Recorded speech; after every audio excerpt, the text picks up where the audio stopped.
Part four of GDP. All right, so let's talk a little bit about the underground economy.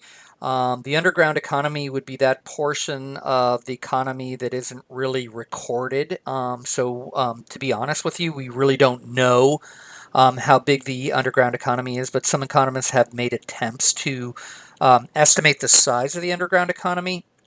And one of the things I find interesting about this is that according to their estimates, not too sure how accurate it is, the U.S. is probably the underground economy in the United States is probably a lot smaller than it is in other countries. One of the things that I find interesting about this is that if you look at Greece, Italy, Portugal, and Spain, these countries are referred to as the PIGS country, PIGS. The estimates for the underground economy there are large. These estimates were made prior to the financial crisis in 2008, 2009. Greece needed a bailout, and there was a lot of talk of Italy, Portugal, and Spain leaving the Eurozone because it wasn't really working out for them. So, what does all the size of the underground economy have to do with, or estimates of the size of the underground economy have to do with economic well-being? Well, some people would say maybe the reason that the underground economy is so large in these countries is because taxes are so high, there's so much government regulation, it's hard to hire a worker. There's a lot of people who are engaging in underground activity because maybe they can't find a job. There's a lot of employers who maybe don't want to hire somebody full time because there's a lot of requirements if you hire somebody full time, but maybe you pay them under the table and that's okay. And then taxes are high, so maybe if you've got a business, you want to accept as much money as you possibly can in cash, so you don't have to pay taxes. So in the U.S., where we have a lighter touch when it comes to regulation, where we tend to it tends to be more market oriented. There might not be so much of a need to engage in a whole bunch of underground activities. Does that make sense? All right, GDP looking at two different countries. If we're talking, we're in the world of macroeconomics because we're aggregating data. So hopefully none of you will ever say that the smaller country, because they're smaller, is a microeconomy. What I want to point out here is I'm looking at the United States. I created a little bit of a chart here with a table with the United States and Costa Rica. And one of the things that you'll notice is that our GDP is much, much higher than it is in Costa Rica. For this particular year, it was about 14 trillion. In Costa Rica, it was only about 48.5 billion if you measure it using purchasing power parity. It was a lot less, 29.32, if you measure it using market exchange rates. So why is this important? Because there's a metric or a measurement of GDP called per capita GDP. That's GDP divided by the population. You'll have to calculate that on an upcoming exam. I don't remember if it's 2 or 3. So just beware of that. GDP divided by the population's per capita GDP. And for Costa Rica, if you calculate it for this particular year using purchasing power parity, their per capita GDP would be about 11,000 per person. If you did that same calculation for Costa Rica in the same year, um, using market exchange rates, it would be about 6,800 or 6,900. So why the difference? The difference has to do with the value of their currency relative to what it should be, and also the cost of living in Costa Rica, which should be a lot cheaper. So, based on these calculations, it might say that based on market exchange rates, the country is still low income. Now, as we get up higher, it's starting to become more of a moderate or medium income country based on purchasing power parity. So another place where GDP kind of shows up is in what I like to call country clubs. So there are certain clubs that countries try to join, try to become members of. One of them is an organization called the OECD. That stands for the Organization for Economic Cooperation and Development. In order to become a member of this club, you not only have to commit to democratic governments and market economies, but you've got to demonstrate, you've got to show that your economy is of a certain size. And that's based on GDP and per capita GDP. So, for instance, the original OECD members, the ones that came in 1961, were like Canada, the United States, the UK, Denmark, Iceland, Norway, Turkey, Spain. These are all countries that committed to democratic governments and market economies. And then Italy came in '62, and then Japan and Finland, Australia. Mexico came in 1994. South Korea came in 1996. I think Chile is also a member now. I've only gone up to like 2004, 2005. Then you might have heard of the G7 countries. They recently had a meeting in Canada. And the G7 countries were the seven largest economies in the world at the time they were formed after the end of World War II. So we're talking about France, the United States, Britain, Germany, Japan, Italy, Canada. And then at the end of the Cold War, when relations were good with the United States and Russia, we actually started inviting them to the meetings.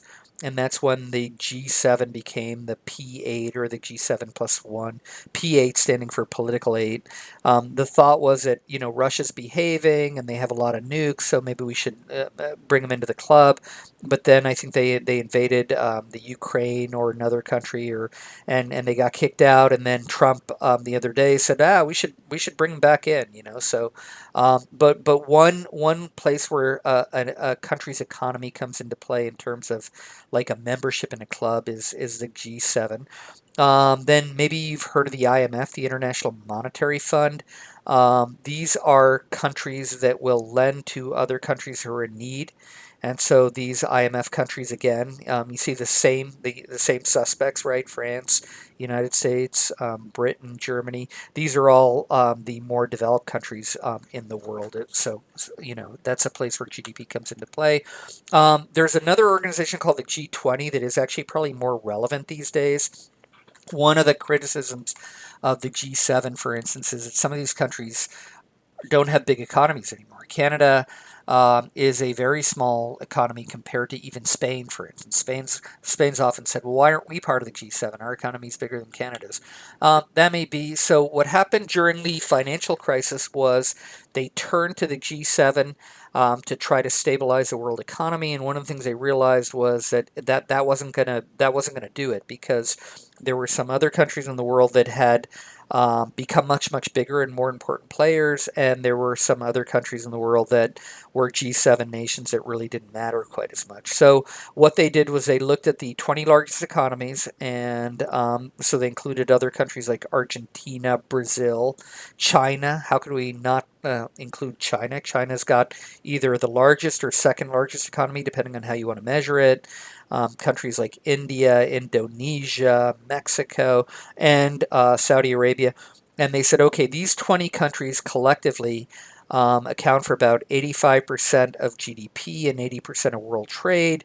So if we're going to try to stabilize the world economy, it's important to get everybody kind of on board here. So these are the G20, the largest economies in the world. Another thing I want to point out about GDP and other metrics is there's other ways of looking at overall well-being. One way is a thing called the Human Development Index. So the Human Development Index not only takes into consideration income, but it also looks at things like literacy rates and life expectancy at birth and other measures like that. Now, there's a strong relationship between income, GDP, and those other things as well, right? If you want to teach everybody how to read, you need money to do that. If you want to provide healthcare so people can live a long time or better nutrition, you need money for that as well. But I do want to point out that it's not entirely a one-to-one relationship. For instance, Canada, whose per capita GDP per person is considerably lower than ours for this particular year, had a higher human development index than we did here in the United States. That's mostly because Canadians tend to live longer. So there's a whole variety of reasons for that, but just saying there's more to life than just money. Let's put it that way. So this is a table that shows two different things.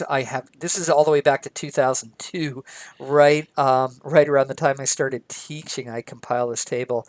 It took me forever to do, and what it does is it looks at the rank of countries based on GDP, based on market exchange rates, and purchasing power parity.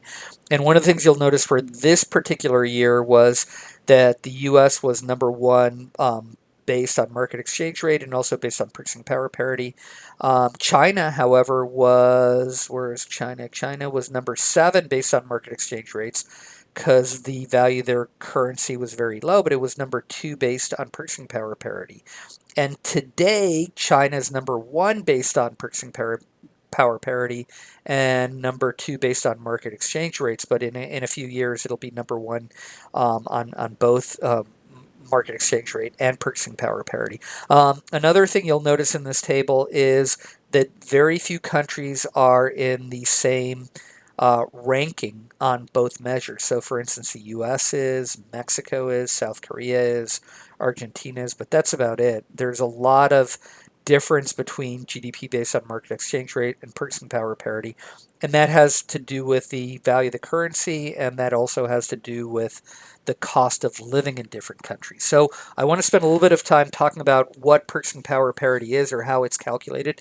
So basically what they do is they look at a market basket of goods, things that people would buy in almost any country. So obviously certain types of food, things maybe like haircuts, things like, t-shirts, those kind of things. And they look at the prices of this market basket of goods in different countries to try to determine whether or not there's substantial differences in the cost of living. I mean, let's face it, there shouldn't be, right? If you, let's say, go to Starbucks here in San Diego and you order a grande, like I do. Grande is a medium, but go figure. You pay $2.35 here. If you go to a Starbucks in New York, same company, same grande, maybe that costs $4. Why is there a difference in price within one country? Because there's a difference in the cost of living in those two cities. And then if you go to London, I don't know what a grande is in London, but it might be $5 or something because the cost of living there is higher. So what they do is they pick one country as a benchmark. That's the United States. We're set to 100, and everybody else's cost of living is compared to that. And then that's used to adjust the GDP figures so we get to GDP estimates based on purchasing power parity. Now, all of this kind of sprung up as somewhat as a joke. Back in the 1980s, there was a woman who worked at The Economist magazine. Her name was Pam Woodall, and she came up with a thing called the Big Mac Index. And the idea behind the Big Mac Index was that the Big Mac was sold all over the world, and at the time there wasn't really much of a difference. The Big Mac was the same. If you went to a McDonald's in Paris, you're going to be buying the same Big Mac there as you would be in New York, or as you would be in Mexico City, or if you went to Bombay or someplace like that. So if it's the same good, it should have the same prices, but of course we know it doesn't. So if this Big Mac costs different amounts in different countries, well, that's a reflection of differences in cost of living. And it was started out as a joke, but then the United Nations took it somewhat seriously and said, okay, well, maybe what we need to do is construct a real market basket of goods to calculate purchasing power parity. Now, every quarter or so, The Economist magazine in the back publishes the Big Mac Index, if you're interested. And one of the things that I found really interesting about this was that based on the Big Mac Index, this is in 2007, it said that the Japanese yen was 28% undervalued and the Icelandic kroner was 131% overvalued. Well, since then, the yen has come up quite a bit, and then for a while there, things were not looking really good in Iceland, and what had happened was Icelandic banks loaned out too much money during the during the housing boom, and they didn't get repaid, and then they were on the verge of losing their currency, and they were running towards the euro, and then something happened. But anyway, the point is that there was something that happened as a result of the Icelandic kroner to the Icelandic kroner. I'm not saying the Big Mac index is a good indicator of a currency's value, but in this particular instance, it seemed to have done a pretty good job of predicting, if you buy that, the fact that the Japanese yen was undervalued and the Icelandic kroner turned out to be overvalued. So finally, these are graphs of economic growth. They're two graphs that look very different, but they're actually the same. This graph over here has what's called arithmetic scaling. And this graph over here on the right has what's called logarithmic scaling. So you notice over here, it goes up. Each one of these lines are separated by 2,000. It goes from 0 to 2,000 to 4,000 to 6,000 to 8,000. Here the scaling goes from 1 to 10 to 100 to 1,000 to 10,000. So what happens when you take the log of a number is you, especially if it's nonlinear, is you make it more linear. So both these graphs are the same. They look different because of the scaling. What's the difference between the blue line and the red line?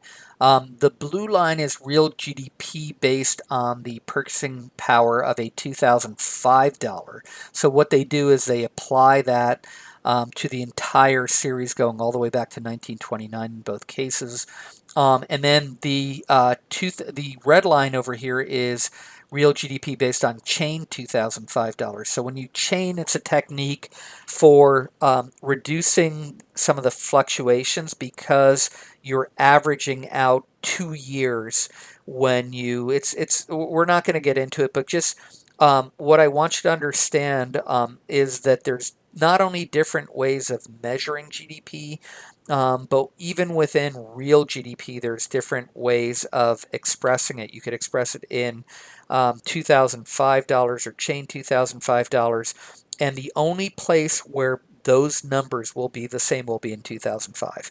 That's where the two lines cross over here on this left-hand side graph, and that's where the two lines cross over here on the right-hand side graph. When you chain, you're understating the differences in past years, and excuse me, yeah, you're understating the differences in past years, and you're overstating the differences after that. So that's something, if you're gonna major in economics. I don't know how many of you want to, but if you do, I'd say just keep that in mind. Questions, comments? I guess I can't take them because we're done. All right, thanks a lot, folks, and I will be answering your emails whenever you send them to me.